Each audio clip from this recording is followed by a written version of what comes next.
Hello मेरे प्यारे सहपाठियों। तो हम लोग एनसीईआरटी क्लास 6 पॉलिटी कर रहे हैं। उसी श्रृंखला में आज हमारा जो चैप्टर है वो है आपका चैप्टर 6 नगर प्रशासन। तो देखिए, कहते हैं कि नगर प्रशासन में कुछ इंपॉर्टेंट पॉइंट्स हैं जो हमने पहले करा है। तो इसमें क्या कहता है कि शहर में जनसंख्या के आधार पर प्रशासन का निर्माण होता है, यानी कि जितना, जैसे कि हम लोगों ने देखा कि एक पंचायत के लिए 7,000 लोग की जब आवश्यकता पड़ती है, उसमें अगर कम होगा तो क्या करेगा, 2-3 गाँव को मिला करके एक पूरा देता है आपको पंचायत, या जिस गांव का भी संख्या 7,000 होगा या उससे ज़्यादा होगा तो उसको अकेले पंचायत छोड़ेगा। ठीक वैसे ही नगर प्रशासन में क्या होता है कि जनसंख्या का एक आधार बनाता है, और जिस आधार पे की है आपको क्या करता है कि बड़े शहरों के लिए, यानी कि जो आपको नगर निगम बनाता है, और छोटे शहरों के लिए जो है आपको नगर परिषद का निर्माण करता है, और जो कस्बाई शहर होते हैं उनके लिए नगर पंचायत की स्थापना करता है। तो पूरा सुनते चलिए, समझते चलिए, लास्ट तक बहुत अच्छा आपको मिलेगा। अब देखिए, कहने का मतलब है कि यहाँ बिहार में नगर निगम, नगर परिषद और नगर पंचायत है। चूंकि बिहार की भी बात हम कर ले रहे हैं थोड़ा सा।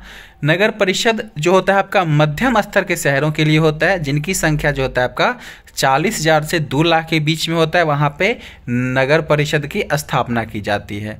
अब देखिए कि ये छोटे शहर जो गांव से शहर का रूप ले रहे हैं, यानी कि अभी मतलब छोटा शहर है कोई, जो पहले गांव था अब वो धीरे धीरे डेवलप होकर शहर का रूप ले रहा है, तो वहाँ जो है आपको नगर पंचायत बनाया जाएगा। शहर बनने के लिए यह माना जाता है कि अधिकांश लोग अपनी आजीविका कृषि से नहीं बल्कि उद्योग, नौकरी और व्यापार से चलाते हैं। हर चीज़ का एक क्राइटेरिया होता है, तो वही कह रहा है यहाँ पे कि शहर बनने के लिए क्या है कि कोई गांव जब शहर बनेगा, यानी कि वहाँ के जो लोग होंगे सो जो आजीविका होगा उसके लिए कृषि नहीं बल्कि उद्योग, व्यापार और नौकरी की तलाश में होंगे। पटना नगर निगम का स्थापना 15 अगस्त 1952 को हुआ था। अगर हम बात करें बिहार में तो 19 नगर निगम है, 88 नगर परिषद है और 154 नगर पंचायत है आपके। अगर हम बात करें तो नगर आबादी के हिसाब से ही जो होता है, कई वार्ड हिसाब से क्या होता है, नगर जो होता है वो कई वार्डों में बटा होता है, और प्रत्येक वार्ड से एक व्यक्ति चुनकर आता है जो आपका वार्ड काउंसलर या वार्ड पार्षद कहलाता है। देखिए कि सभी पार्षदों का चुनाव जो होता है आपको 5 वर्षों के लिए होता है। निगम पार्षद अपने जो निर्वाचित सदस्य होते हैं उसमें से एक महापौर यानी कि मेयर बनता है और एक उप महापौर बनता है, ठीक है, या फिर वो चुने जाते हैं आपको। अब देखिए, हम लोग प्रॉपर किताब का बात शुरू कर रहे हैं। वो पहले छोटा सा डिस्क्रिप्शन था हम लोगों का। कहते हैं कि अध्याय 6 नगर प्रशासन। तो क्या होता है, तो हम लोग जानते हैं कि एक गांव के मुकाबले में अगर हम बात करें तो शहर में जो है ज़्यादा भीड़ रहता है और अधिक फैला हुआ होता है। तो वहाँ की गलियाँ होती हैं जो आपको चौड़ी भी होती हैं, पतली भी होती हैं। बाज़ार में ज़्यादा भीड़ भाड़ होता है। शहर में आपको पानी बिजली की सुविधा होती है, अस्पताल होते हैं और बहुत ज़्यादा वाहन होते हैं, यातायात होते हैं। तो ये सारी चीज़ें हैं जो इनको नियंत्रित करना पड़ता है शहर में कुछ ज़्यादा विशेष ध्यान देके। अब देखिए, कहता है कि जो ये नियंत्रण व्यवस्था है तो ये कैसे होता है, कैसे निर्णय लिया जाता है, कौन करता है, तो इसी सब को जो है हम इस अध्याय में जानेंगे, इस कहानी के माध्यम से समझेंगे। तो देखिए, एक बच्चे लोग होते हैं जो गली में क्रिकेट खेल रहे होते हैं, जिसमें नाम होता है उनका माला, शंकर, जहांगीर और रेहाना। चूंकि 6 का है तो हम लोग कहानी के माध्यम से समझेंगे और अपने स्तर से भी इसको दिमाग में डेवलप करते चलेंगे। अब जब ये लोग खेल रहे होते हैं तो शंकर जो होता है लड़का, वो एक अच्छा ओवर फेंकता है रहता है, और रेहाना जो होते हैं उसमें आउट होते हुए बच जाती है, यानी कि आउट नहीं होती है। देखिए, यहाँ पे एक और चीज़ है, यहाँ पे जो क्रिकेट लड़का लड़के को खिला रहा है, ये आपको एक जेंडर रूढ़िवादिता को भगाने का भी एक यहाँ पे उदाहरण बता रहा है कि आप ऐसा कीजिएगा तो जो लिंग के रूप में या फिर लड़का लड़की के रूप में जो पूर्वाग्रह हैं, रूढ़िवादिता हैं, वो कम होंगी। तो पुस्तक के माध्यम से यह भी समझाया जा रहा है हम लोगों को। तो कहता है कि अब रेहाना आउट तो हो नहीं रही थी, तो शंकर क्या हुआ कि हताश हो रहा था। तो उसने क्या किया कि इस उम्मीद से कि वह कैच आउट हो जाएगी, एक शॉर्ट बॉल को फेंक देता है। अब जो शॉर्ट बॉल फेंकता है तो रेहाना क्या करती, बहुत तेजी से बल्ला घुमाती है और गेंद जो उसके बैट पे लगती है टक से जो है बहुत ऊपर जाता है और ट्यूबलाइट जो है उसके बॉल से टूट जाता है। अब रेहाना चिल्लाती है, अरे यह मैंने क्या कर दिया। तो शंकर जो है फिर से तपाक से बोलता है, अरे हम तुमको यह नियम बताना भूल गए कि अगर तुम्हारी गेंद जो है ट्यूबलाइट से लगेगी तो क्या होगा कि तुम आउट मानी जाओगी। कि तीनों जो थे बच्चे वहां पे, वो शंकर को विकेट की चिंता छोड़ने के लिए कहते कि तुम ये अभी मत देखो कि वो आउट हुई कि नहीं हुई, अब तुम ये सोचो कि जो बॉल टूटा उसका पैसा कौन देगा। यानी कि सब परेशान हो गया था, क्या है कि उससे पहले जो एक बार और हुआ था, निर्मला मौसी हैं कोई वहीं पे रही होंगी जिनका खिड़की टूटा था, तो उन सबको जो है बदलने के लिए अपनी जेब से पैसा देना पड़ा था। तो अब ये जो दोबारा जेब खर्च से पैसा जो है उनको देना पड़ेगा, ऐसा उन लोग मार के चलते थे। और अगर मान मान लेते हैं कि देंगे भी तो पैसा किसको देंगे, ठीक है, गली का ट्यूबलाइट बदलेगा कौन, तो ये सब बच्चे नहीं जान रहे थे। तो चूंकि नगर प्रशासन पढ़ रहे हैं तब हम लोग बात कर रहे हैं। अब देखिए कहता है कि ये सब जो देखिए निर्मला मौसी का खिड़की तोड़ के तो पैसा दे दिया, अब ट्यूबलाइट का समस्या था। तो माला का जो घर है, जो चारों बच्चे हैं खेल रहे थे, उसमें एक माला थी जिसका घर सबसे नज़दीक में था।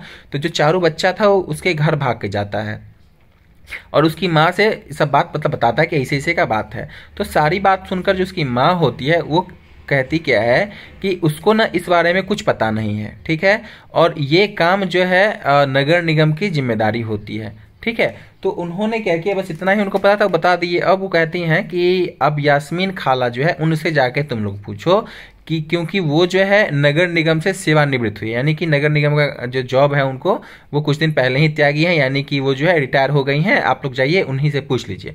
तो बच्चा सब क्या करता है, जल्दी जल्दी उनके घर पे चला जाता है। अब यास्मीन खाला क्या होता है कि उसी गली में रहती हैं। यास्मीन खाला होती हैं वो माला की माँ की बहुत अच्छी दोस्त होती हैं।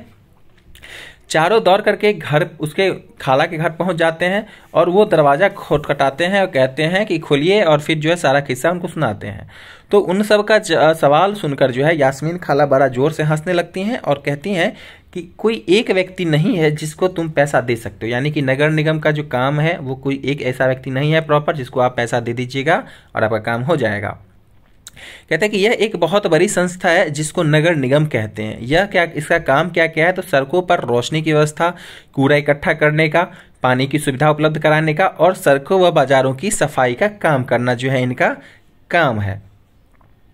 फिर माला बोली है कि हाँ मैंने नगर निगम के बारे में सुना है और बोर्ड, शहर में जो बोर्ड देखे हैं उस पर लिखा रहता है कि नगर निगम द्वारा लोगों को मलेरिया के बारे में बताने के लिए, ठीक है। तो ये सब टाइप का बोर्ड आप लोग देखते हैं, सब दिखता है तो लगा रहता है। तो खाला जो यास्मीन खाला फिर से बोलती हैं, तुम बिल्कुल सही कह रही हो, नगर निगम का काम यह है कि शहर में बीमारियां ना फैलें, तो ये भी काम आपका नगर निगम का है। अब कहता है कि यह स्कूल स्थापित करता है और उन्हें चलाता है, शहर में दवाखाने और अस्पताल चलाता है, यह बाग बगीचों का रख रखाव भी करता है। उन्होंने आगे जोड़ा कि हमारा पुणे शहर बहुत ही बड़ा शहर है और यहाँ नगर प्रशासन चलाने वाले संस्था को हम लोग नगर निगम कहते हैं। यहाँ पे पुणे का बात कर रहा है। कहता है कि छोटे कस्बों में इसे नगर पालिका कहते हैं, यानी कि जो नगर निगम है इसको छोटा कस्बा में क्या नगर पालिका कहेंगे। अब क्या होता है कि रेहाना जो होती है वो पर उत्सुक होती है और पूछती क्या है यास्मीन खाला से कि बताइए कि यह फैसला कौन लेगा कि पार्क कहाँ बनेगा, ठीक है। तो अब जब आप नगर निगम में काम करती थी तो क्या ऐसे मज़ेदार निर्णय भी आपको लेने पड़ते थे। तो खाला फिर कहती हैं कि नहीं बेटा रेहाना, मैं निगम के लेखा विभाग में, ठीक है, थी, यानी कि वो अकाउंटेंट का काम करती, मासिक तनख्वाह की पर्ची बनाती थी। और बताती हैं कि शहर का जो आकार है वो बहुत बड़ा होता है, इसलिए क्या है कि नगर निगम को जो है कई निर्णय लेने होते हैं और इस तरह इस शहर को साफ रखने के लिए बहुत काम करना पड़ता है। ज़्यादातर निगम पार्षद ही जो होते हैं यह निर्णय लेते हैं कि अस्पताल या पार्क कहाँ बनेगा। कौन लेगा, तो निगम पार्षद जो होगा निर्णय लेगा कि कहाँ क्या बनेगा। अब ये कहते हैं कि शहर में अलग अलग शहर जो होता है आपका अलग अलग वार्डों में बटा होता है और हर वार्ड से एक पार्षद का चुनाव होता है। अब देखिए जो नगर निगम के कुछ निर्णय ऐसे होते हैं जो सारे शहर को प्रभावित करने वाले होते हैं। तो जो ऐसा निर्णय होगा जो सभी को प्रभावित करेगा, तो ऐसे जटिल निर्णय जो है पार्षदों के समूह के द्वारा लिया जाता है, अकेले कोई व्यक्ति नहीं लेता है। यानी कि कुछ पार्षद मिलकर क्या करते हैं, समिति बनाते हैं जो विभिन्न मुद्दों पर विचार विमर्श करके निर्णय लेते हैं। अगर उदाहरण की बात करें तो एक बस स्टैंड को बेहतर बनाना या फिर किसी भीड़ भाड़ वाले बाजार का कचरा ज़्यादा नियमित रूप से साफ करना, यानी कि रेगुलर बेसिस पे करना है, या फिर अगर बात करें तो शहर का जो मुख्य नाला है उसकी सफाई की बात करें तो ये काम सब जो है आपको पार्षदों की समितियां ही करती हैं। यानी कि पानी कचरा जमा करने और सड़कों पर रोशनी आदि की व्यवस्था करना जो है आपका करता है। आगे देखिए कहता है कि जब एक वार्ड के अंदर की समस्या होती है तो वार्ड के पार्षद लोग से संपर्क कर सकते हैं। यानी कि कोई वार्ड है, एक वार्ड का समस्या है तो वार्ड पार्षद जो है उससे बतियाइए आप। तो उदाहरण के लिए अगर हम बात करें तो बिजली के खतरनाक तार लटक गए किसी वार्ड में, तो जो स्थानीय पार्षद होगा वो बिजली विभाग के अधिकारी से बात करेगा और उनसे मदद ले सकता है। अब देखिए कहता है कि जहां पार्षदों की समितियां एवं पार्षद विभिन्न मुद्दों पर निर्णय लेने का काम करते हैं, वही जो है उन्हें लागू करने का काम जो है आयुक्त यानी कि जो कमिश्नर होता है, आयुक्त और प्रशासनिक कर्मचारी की सरकार द्वारा नियुक्ति की जाती है, जबकि पार्षद जो है आपका क्या होता है, निर्वाचित होता है। कि बच्चों के सवाल से खुश होते हुए यास्मीन खाला ने जवाब दिया कि सारे वार्ड के पार्षद मिलते हैं और सबकी सम्मिलित राय से जो है एक बजट बनाया जाता है और उसी बजट के अनुसार जो है आपको पैसा खर्च होता है। तो ये जो बच्चे के सवाल हैं इससे यास्मीन खाला खुश होते हुए बताती हैं बच्चों को। अब कहती हैं कि पार्षद यह प्रयास करते हैं कि उनके वार्ड की जो विशिष्ट जरूरत है परिषद के सामने रखी जा सके और फिर वे ये निर्णय प्रशासनिक कर्मचारियों द्वारा क्रियान्वित किए जाते हैं। खाला खुश थी क्योंकि बच्चा जो है सो उनके काम के बारे में पूछ रहा था, क्योंकि जो बड़ा व्यक्ति है कोई तो आज तक कभी कुछ जानने का कोशिश नहीं किया और बच्चा जो पूछ रहा था तो उनको अपना अनुभव बांटने में क्या हुआ, यहाँ पे काफ़ी खुशी मिल रही थी। इतने सारे काम करने के लिए बहुत सारा पैसा चाहिए, तो बच्चा सब जो है पूछा कि इतना सारा काम करने के लिए बहुत पैसा चाहिए, तो निगम यह राशि कहाँ से लाती है। तो फिर तो बताती है यास्मीन खाला कि निगम जो है यह राशि अलग अलग तरीकों से इकट्ठा करती है। तो कैसे करती है, तो कहते हैं कि इस राशि का जो बड़ा भाग है लोगों के द्वारा दिए गए कर या टैक्स से आता है और कर वह राशि है जो सरकार द्वारा उपलब्ध कराई गई वस्तुओं के लिए सरकार को हम लोग देते हैं। कि जिन लोगों के अपने घर होते हैं उन्हें संपत्ति कर देना होता है और साथ ही पानी एवं अन्य सुविधाओं के लिए भी कर देना होता है। जिसके पास जैसा घर होगा उतना कर्जा मतलब उसको कर देना पड़ेगा, बड़ा तो ज़्यादा, कम तो छोटा। कहते हैं निगम के पास जितना पैसा आता है उसमें संपत्ति कर केवल 25 से 30% होता है। बाकी जो है आपका शिक्षा पर भी कर लगता है। किसी दुकान में या होटल में जाइए तो उसके मालिक जो है उस पर भी उसको कर देना है। हम लोग खाना खाते तो उसमें भी टैक्स पे करते हैं। सिनेमा का टिकट देखिएगा तो आपको उसमें भी GST SGST CGST मिलेगा, यानी कि जो हम लोग मनोरंजन का भी क्या करते हैं, कर देते हैं। इसके बाद बात कीजिएगा तो इस तरह जो है अमीर लोग संपत्ति कर देते हैं, वहीं जनसंख्या का एक बड़ा हिस्सा जो है सो आपको सामान्य तरह के कर अधिक देता है। यानी देखिए हम एक पेन खरीदते हैं, कुछ भी खरीदते हैं तो हम उस पर जो टैक्स होता है, कर होता है, वो इंक्लूडेड रहता है और हम लोग देते हैं। कहता है शंकर ने बड़ी उत्सुकता से पूछा, अपना शहर तो इतना बड़ा है, इसकी देखभाल के लिए बहुत लोगों की जरूरत पड़ती होगी। खाला कहती है तो नगर निगम में ढेर सारे लोग काम करते होंगे, ठीक है। अब कहता है कि अब तक जो है ये लोग अपना क्रिकेट का मैच का बात जो है भूल गया था, अब ये लोग नगर निगम के बारे में जानने में काफी उत्सुक था। तो कहता है फिर आगे कि दरअसल शहर के काम को अलग अलग विभागों में बांट देते हैं, जैसे जल विभाग होता है, कचरा विभाग होता है यानी कचरा जमा करने का विभाग, उद्यानों की देखभाल का विभाग, सड़क का स्वास्थ्य का विभाग इत्यादि, ये सब जो होते हैं सारे काम करते हैं। कहते हैं मैं नगर निगम के सफाई विभाग में थी, उसी के लेखा विभाग में हिसाब किताब का काम करती थी। खाला जो है बड़ी अपनी शांति से बोलती हैं, बताती रहती हैं बच्चों को। फिर बच्चे ने खाने के लिए रसोई से कबाब लाने चल पड़ी, यानी कि जो खाला आंटी थी वो कबाब बनाती हैं बच्चों के लिए, तो बच्चे लोग क्या करते हैं, आपको खाने के लिए ला देते हैं उसको। अब जहांगीर ने रसोई में खड़े खड़े तेजी से अपने कबाब खाए और ऊंची आवाज में वहीं से बोला, यास्मीन खाला, नगर निगम जिस कूड़े कचरे को इकट्ठा करता है वह जाता कहाँ है या फिर जाता कैसे है। तो कहती हैं कि जो बाकी बच्चे थे वो सब भी कबाब खा ही रहे थे। तो यास्मीन खाला फिर बताना शुरू करती है कि सवाल का जवाब बड़ा मज़ेदार है। तुम जानते हो कचरा लगभग हर गली में फैलता है, पहले हमारे पड़ोस का भी यही हाल था, तो चारों तरफ कूड़ा रहता था। तो अगर कूड़े को जो है एक जगह इकट्ठा करके ना हटा जाए तो क्या होगा, मक्खी भी आएगी, आसपास में कुत्ता चूहा सब जमावड़ा हो जाएगा, तो इसकी बदबू से लोग भी बीमार पड़ेंगे और वो कचरा जो है वो कुत्ता बिल्ली जो भी खाएगा तो वो इधर उधर फैलाएगा, तो उससे क्या होगा, कुछ ज़्यादा ही बीमारी फैलेगी। क्योंकि बच्चे तो सब कुछ को छूते रहते हैं, प्यार कुत्ता है तो उसी से लिपट के प्रेम मोहब्बत बतियाने लगते हैं, तो इस तरह से सब में होगा। तो यास्मीन खाला फिर बात जारी रखते हुए कहती है कि मोहल्ला की जो औरतें हैं इन सबसे बड़ी नाराज हुई, क्योंकि वो जानते हैं कि बच्चा खेलने जाएगा, कचरा में गिरेगा या गेंद चला गया तो फिर उसका तबीयत खराब हो जाएगा किसी भी तरह से। तो ये सारी जो औरतें हैं मोहल्ले की वो सब नाराज थीं और कि वो सब जो है सलाह लेने मेरे पास आई। तो मैंने कहा कि मैं विभाग के किसी अधिकारी से इस मामले पर बात करने की कोशिश करूंगी, मगर मैं निश्चित तौर पर यह बता नहीं सकती कि सामने इसमें कितना समय लगेगा। तो एक गंगाबाई नाम की महिला होती हैं, तो वो कहती हैं कि हम अपने वार्ड पार्षद के पास इस समस्या को लेकर जाना चाहिए, क्योंकि हम वोट देकर तो उसी को जिताए हैं ना, तो उसके सामने हमें विरोध प्रदर्शन करना चाहिए। अब नहीं काम होगा तो फिर हम विरोध करेंगे ही करेंगे। देखिए तो कहते हैं कि पुनर्चक्रण कोई नई चीज़ नहीं है। तो यहाँ पे बात करता है कि कई तरह के व्यक्ति, कई लोग बड़े लंबे लंबे समय से कागज, कांच, प्लास्टिक और धातु का पुनर्चक्रण कर रहे हैं, यानी कि उसको रिसाइकल कर रहे हैं या उसमें फिर कह लीजिए तो भूमिका निभाते हैं।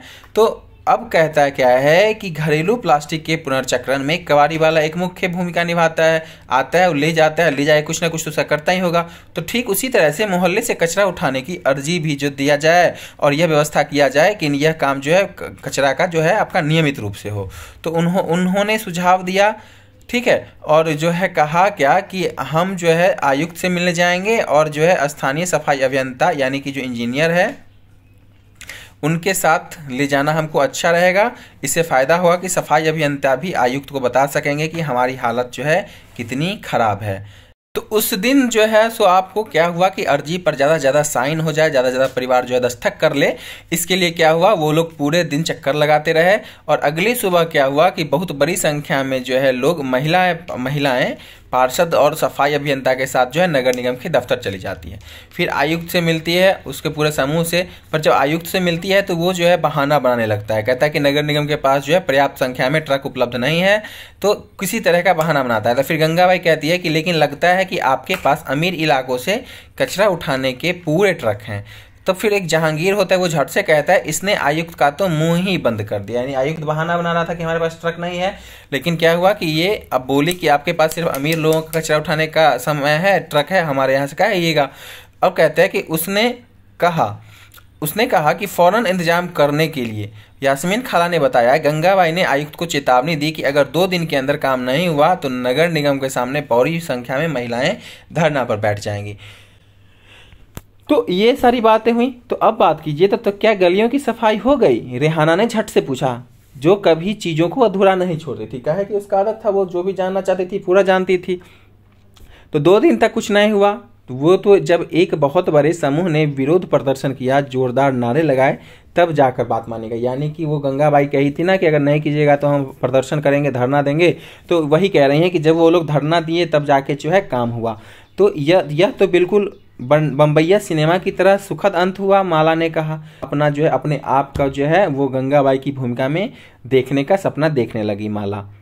कहते हैं कि यास्मीन खाला ने बच्चों को जो नहीं बताया वह यह था कि हाल के समय में पैसा बचाने के लिए क्या करता है कि नगर निगम जो है कचरा उठाने के लिए निजी ठेकेदार रख लेता है और इसी को हम लोग निजीकरण करते हैं। यानी कि उसके पास जो है ऐसे जो निजीकरण कर देगा तो उसको कम पैसा देना पड़ेगा, लेबर भी कम पैसा में मिल जाएगा।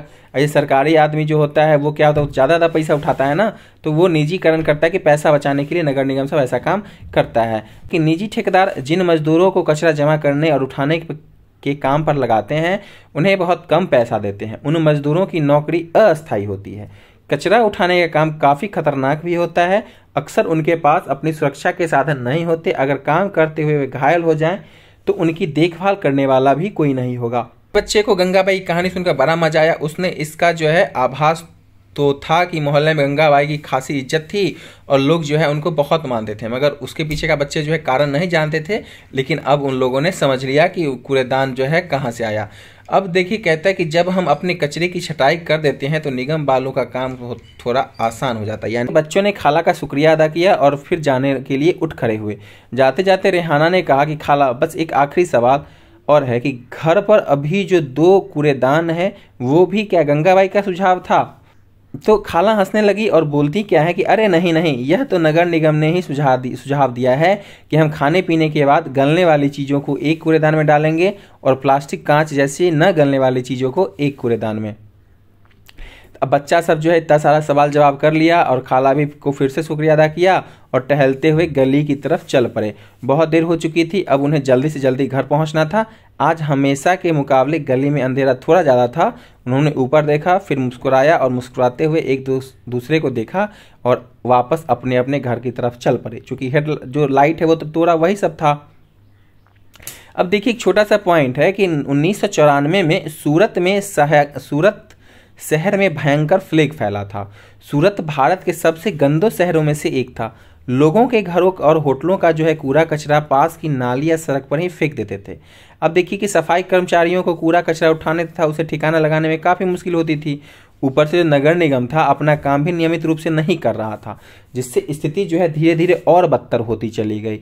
अब जो है प्लेग हवा के जरिए फैला, जिनसे अब मान लीजिए कि जो कचरा था तो उसमें से पूरा स्मेल होगा। कैसे हम लोग निकलते भी हैं कहीं से तो कहते कचरा महक रहा है। तो फ्लैग जो है हवा के जरिए फैलता है और फ्लैग हो जाए तो उन्हें दूसरे से अलग रहना पड़ता है। लेकिन सूरत में उस साल जो बहुत सा लोग का क्या हुआ कि जान गंवाया, करीब 3 लाख लोग से जो अधिक लोग हैं उनको शहर छोड़ना पड़ा प्लेग के डर से। और यह अनिवार्य कर दिया गया कि नगर निगम मुस्तैदी से काम करे और सारे शहर की अच्छे सफाई करे। ठीक है।